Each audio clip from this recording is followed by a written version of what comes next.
Welcome to this edition of IBFD Tax Takes News and Views, bringing you the week's tax news in a nutshell. I'm Ms. Medenijs, Tax Technical Coordinator at IBFD, and with me for Beyond the News interview Stuart Gibson, IBFD's Chief Editor Global News in Washington, D.C. On today's show, President Biden releases his infrastructure plan and a way to pay for it. Expect major changes in U.S. tax laws. As the United States rejoins the Paris Climate Agreement, support for controlling carbon emission comes from two sources, and you may never get one of them. And, in a new beneficial ownership case, a Belgian court affirmed the EU general anti-abuse principle from the groundbreaking Danish cases of 2019. These and more, including Stuart Gibson's interview with Steve Toscher, managing principal at the law firm Hockman, Salkin, Toscher Perez in Beverly Hills, California. Coming up on IBFD Tax Takes.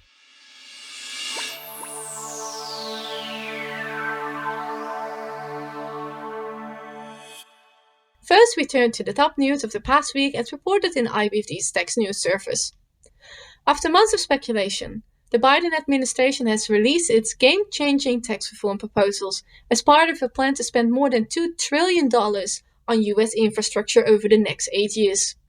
The plans reflect a major shift in tax policy from the last administration and include raising the corporate income tax rate from 21% to 28%, which is still lower than the pre-2018 rate of 35%. On top of that, the proposals include a doubling of the GILTI rate from 10.5% to 21% and the replacement of the BEAT, the Base Erosion Anti-Avoidance Tax, with a new regime with the acronym SHIELD, standing for Stopping Harmful Diversions and Ending Low Tax Developments, that would deny U.S. deductions for multinational corporations that make low tax payments to related parties. Biden's plan would also repeal the tax on foreign-derived intangible income and introduce a minimum tax on the book income of large corporations to ensure that their commercial profit is taxed at least 15%. The fight now moves to Congress, where Biden and his allies face an uphill battle to enact these sweeping changes. With Democrats holding a slim majority in the House of Representatives, the Senate is deadlocked at a 50-50 and Vice President Kamala Harris holding the tie-breaking vote for the Democrats. The Biden plan is likely to undergo several changes before it's enacted. In a related development, Treasury Secretary Janet Yellen highlighted the impact and momentum of Biden's tax reform proposals and called for renewed international commitment to end base erosion and profit shifting by reaching agreement with the members of the BEPS Inclusive Framework on a global minimum corporate tax rate. In its latest iteration of tax reform, Japan has taken an important step towards controlling greenhouse gas emissions. Beginning April 1st, companies that invest in carbon reduction efforts will be eligible to deduct 10% of the costs on their income tax returns. In addition, Japan has extended the existing tax reduction for electric vehicles for 2 years until May 2023. Having just rejoined the Paris Climate Agreement, the Biden administration had proposed to end tax subsidies for oil and gas production, tax incentives created decades ago. While that move was expected, the American oil and gas industry's latest message on climate change was definitely not. Last week, the American Petroleum Institute, the industry trade association, announced its support for carbon taxes and other carbon pricing policies. The organization, however, urged that any new carbon pricing policy should be globally integrated to incentivize a worldwide reduction of carbon footprints without putting the industry at a competitive disadvantage. Perhaps the world is now moving in unison to fight climate change. Following the lead of her predecessor, in January the US Trade Representative found that the digital service taxes imposed by Austria, India, Italy, Spain, Turkey, and the UK illegally discriminated against US businesses. Nonetheless, the US declined to impose any consequences, until now. The US Trade Representative has now proposed to levy additional tariffs of up to 25% on goods from those 6 jurisdictions. The proposed tariffs would generate $880 million in revenue, matching the revenue of those 6 countries that they would expect to raise from the digital service taxes imposed on US companies. The OECD hopes that any agreement reached as part of its efforts on Pillars 1 and 2 will address these issues. In 2019, the Court of Justice issued the groundbreaking decision in the Danish cases.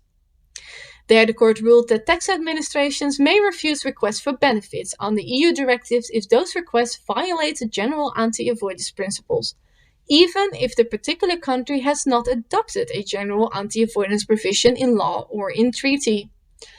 Now, 2 years later, ruling in another beneficial ownership case, the Court of Appeals in Ghent applied this general EU anti-abuse principle as laid down in the Danish cases. Taxpayers with similar pending cases can therefore expect little remorse from other European courts. And now moving on to other news. The German Federal Cabinet has approved a draft bill on combating tax avoidance and unfair tax competition.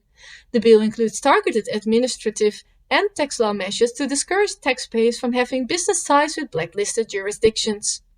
Germany's neighbor, the Netherlands, will also tighten its anti-abuse rules by introducing a conditional withholding tax on dividends paid to blacklisted jurisdictions and, in other abusive situations, employed to avoid the imposition of Dutch withholding taxes on dividends.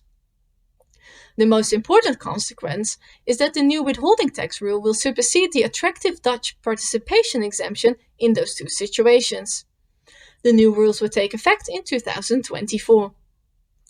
Then, we usually hear about minimum taxation in tax codes of major economies. However, now we're seeing a challenge in an unlikely place, Kenya.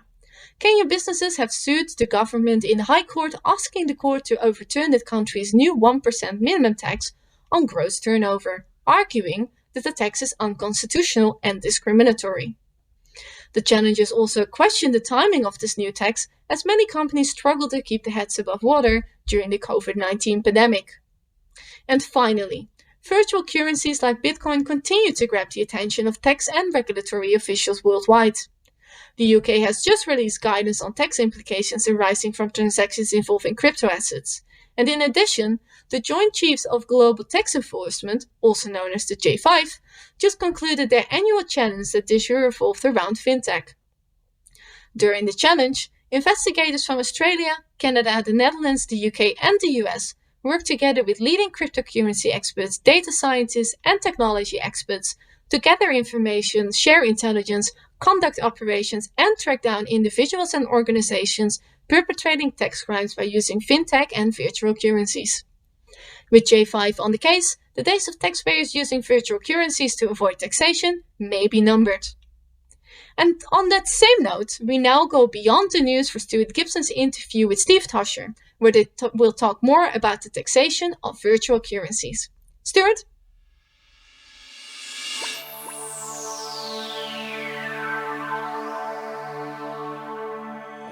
Thank you, Esme, for your informative news report. I'm Stuart Gibson, Chief Editor of Global News here at IBFD. Joining me today is Steve Toscher, Managing Principal at the law firm Hochman, Salkin, Toscher, Perez, located in sunny Beverly Hills, California. Welcome, Steve. Thank you, Stu. It's a pleasure to be here. Steve, you've given many presentations in person and remotely on tax issues involving virtual currency. So before we jump into a discussion of crypto assets and taxation, let's see if we can understand some common terms, because those of us who do not deal in this have different meanings for these terms. So let's talk about a few, and maybe you could help us with some definitions. So the first is crypto assets, cryptocurrency, virtual currency, Bitcoin. Could you help us out on that one? I hope I can. It's I think a lot of people have a lot of different definitions. And basically, for our discussion today, virtual currency, cryptocurrency, all the same thing. It's a digital code. It's an accounting system based upon blockchain technology, based upon cryptography. Okay, remember cryptography from World War II? This is what it is all built on. And it's designed as a dispersed system, which is both transparent, but also has guarantees of trustworthiness, not just with one individual company, but with many individuals maintaining the blockchain. So there could be a lot of different terminologies. Bitcoin is just one variation, and of course, the most famous of the cryptocurrencies. That's very helpful, Steve. Talk to us about mining and not the kind involving earth-moving equipment. Okay, well, mining is an interesting concept. This is really the nuts and bolts of maintaining the blockchain. People with computing power, computers, work through the cryptography codes in order to maintain the blockchain. And for that service, they are awarded Bitcoins and or other types of virtual currency. And as we'll see later on, the IRS believes that is taxable, different than taking gold or silver out of the ground, but it is taxable. Ah, so we have a different definition of mining. Now, how about forks? Not the kind you eat with.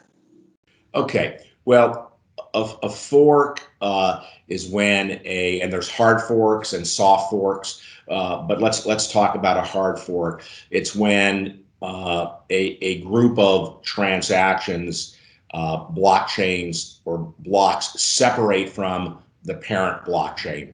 The most famous was the development of Bitcoin Cash from Bitcoin in 2017, where owners of Bitcoin actually, not all of them, but receive Bitcoin Cash. I've always viewed it as like if we're talking about an investment, a stock dividend. Okay, and a stock dividend is normally not taxable, but as we'll see later on, the government believes a hard fork on a virtual currency can be a taxable event. The question is when and how much. That's very useful. I was thinking as you were talking that it's more like when you go to the bank and you change a dollar bill for 4 quarters, but you're saying it actually where value is added. So if you were to change a dollar bill for 5 quarters. Well, that's a good question because it's not really clear in my mind or in a lot of people's mind is whether you received the 5 quarters or not, or whether you received 5 20-cent pieces. So you have to footnote that away, and that's an important concept in the taxation world. That's very useful, Steve. How about something called airdrops? And I'm used to exchanging pictures of my granddaughter on airdrop, but what's airdropping in the virtual currency world? An airdrop is just if you're an owner of a virtual coin that you receive, like it's from the air, an additional coin or an additional different coin, as opposed to the actual blockchain actually dividing or splitting up. That too can be a taxable event. It's receipt of something. The question is, what is it and what value is it? This is that's a whole new world of terminology. So let's get into the meat of it. So the IRS issued its first public guidance on virtual currency way back in ancient days in 2014. I believe they were one of the first tax authorities to do that. That seems like an awfully long time ago. What are the biggest takeaways from the IRS guidance? Okay, some of the biggest takeaways from that guidance is uh, they determined that a virtual currency is property for tax purposes. It's not a currency, it's not US currency, it's not a foreign currency, it's property. And that was a big determination. I've not seen any analysis suggesting the IRS was wrong or even a persuasive analysis that it's not going to be considered property. Now, there are some arguments to be made when a virtual currency operates as a medium of exchange. It operates like a currency. But I think the IRS made a very, very intense effort. What is this? And I think the weight of it is it is property, which means when it changes hands, when it's exchanged, when it's used, however it is used, it is a taxable transaction under our Internal Revenue Code in the U.S.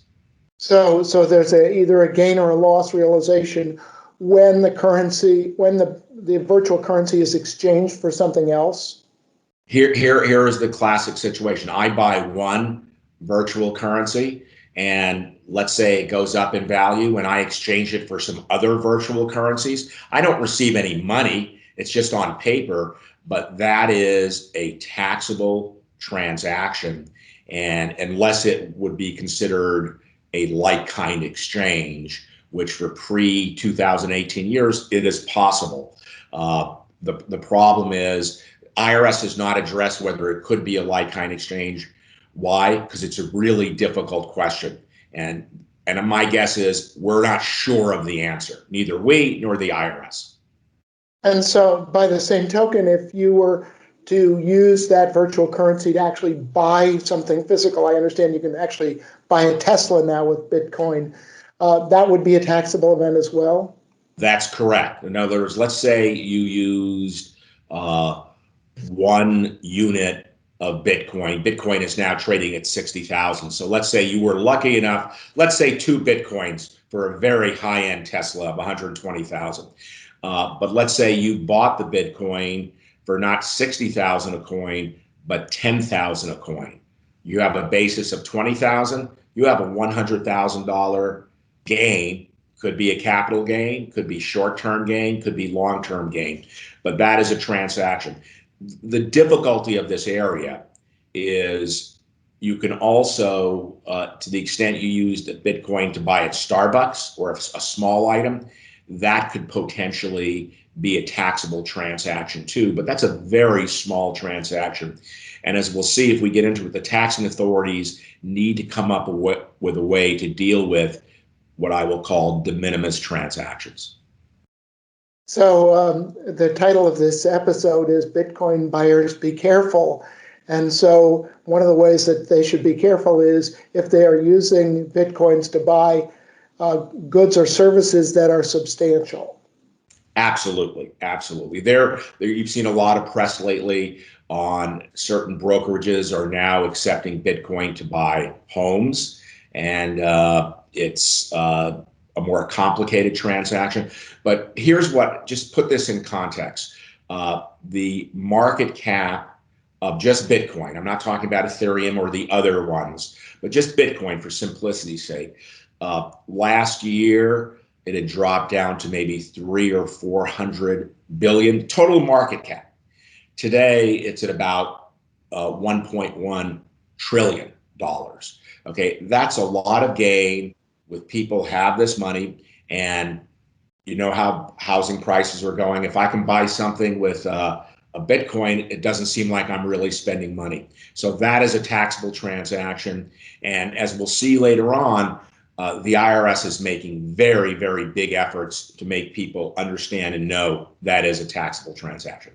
That's very useful, Steve, because those of us who've sold homes understand the concept of deferral of gain on the sale of our house, but I don't think we too often contemplate paying taxes on the purchase of a house, paying income taxes. So 7 years ago, the IRS said, okay, this is property. What has changed about that, or has anything changed about it in the last 7 years? Okay, so interesting. There has been development in some of the legal concepts along the way by the IRS. The IRS has taken a lot of flack for not issuing enough guidance, but they really have done a good, in my personal opinion, a good job in a very difficult area that tax lawyers can figure it out. There's uncertainties, but tax lawyers deal with uncertainties all the time. Okay, so that's, we deal with it. The really big change is the way the Internal Revenue Service has decided that this is an enforcement and a compliance priority. When the IRS says something's a priority, they mean it, they devote resources, and that's number one. Maybe a game changer also is they changed the Form 1040 starting in 2019, requiring taxpayers to say whether they received, exchanged any cryptocurrency. And in 2020, they put it on the front of the form. It was sort of hidden before, you know, they've changed the forms. But this is important. We all have some background with the a question on Schedule B regarding foreign bank accounts. Well, I can tell you that the last enforcement priority over the last 10 years informed the judgment of the IRS. Let's put it on the front of the form, because to let taxpayers know, and if they don't appropriately respond or answer the question, then there will be consequences for it. So I did notice. I did notice that it did move to the very top of the front page of the 1040, as opposed to the Schedule B, 2 questions at the very bottom on the back page of a two-sided form. So it seems that the IRS is signaling taxpayers that this is important. Right, and I would refer the listeners to the instructions to the form. They elaborate.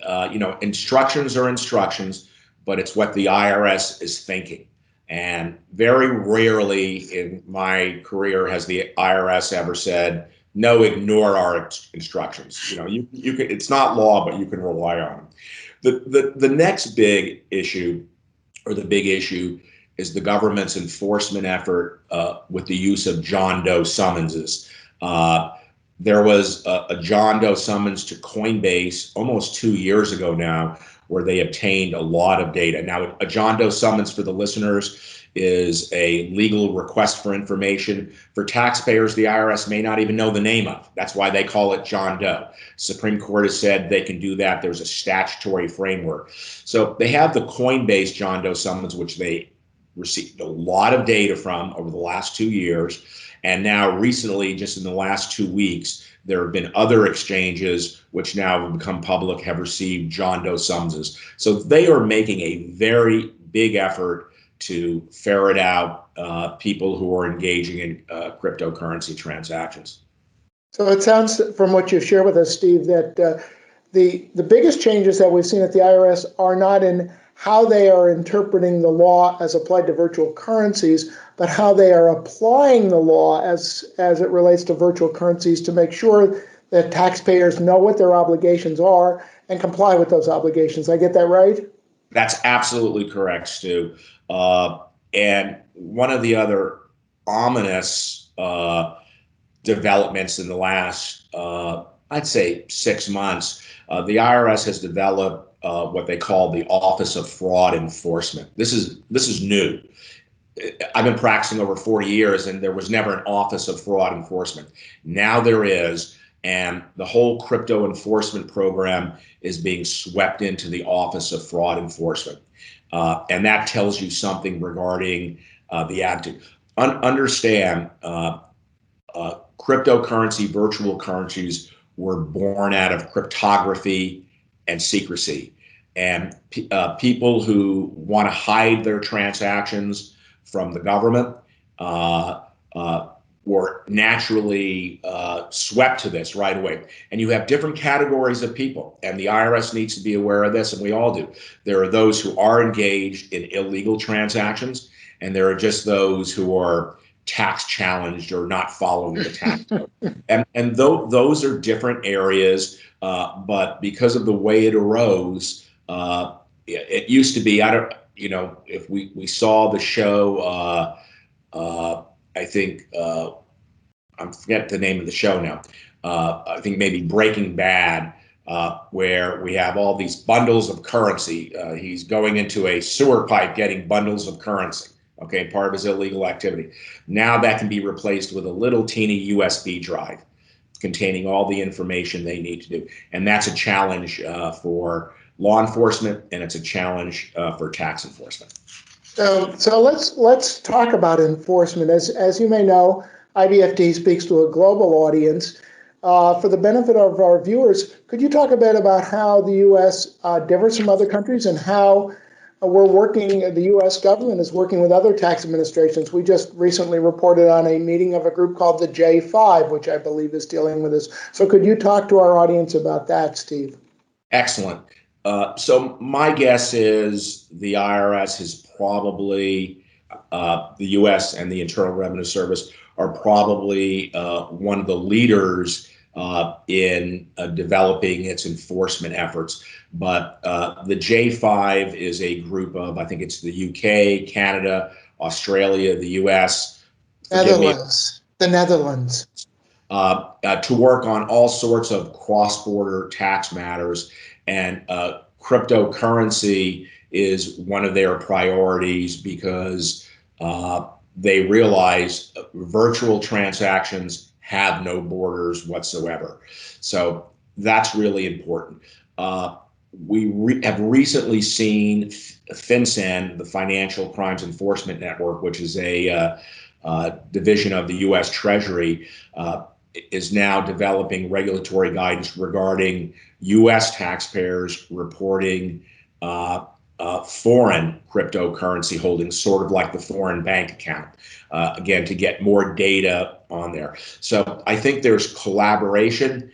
I think that the whole area, the Organization of Economic Cooperation and Development, OECD, has sort of developed general guidelines, but it's really all in a state of flux right now.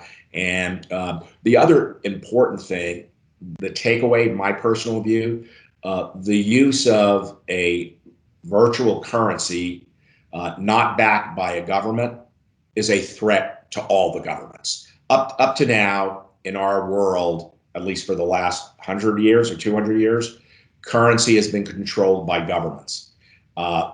Virtual currency has the possibility of having it not controlled by a federal government or a government, and that is a risk to all sovereigns. So this is another dynamic playing out here. I was going to ask you what people should be on the lookout looking to the future, but I think you just summed it up. Look out for making sure you're in compliance. If you think you can hide like you used to be able to with Swiss banks, maybe you can't. And keep your ears and eyes posted to the guidance that you get from either from the IRS in the United States or from your own tax administration in whatever country you might be taxable in. So I just want to thank you. Our guest today has been Steve Toscher, managing principal at the law firm Hochman, Salkin, Toscher, Perez in Beverly Hills. Thank you so much, Steve. This has been a very useful discussion for our viewers as they try to make sense of these emerging issues. Great discussion, Stu. Happy to be here and share my thoughts with you. That wraps up this week's edition of Tax Takes News and Views, the week's tax news in a nutshell. From Esme Denice and myself, thank you for watching. Here's hoping your week is not too taxing.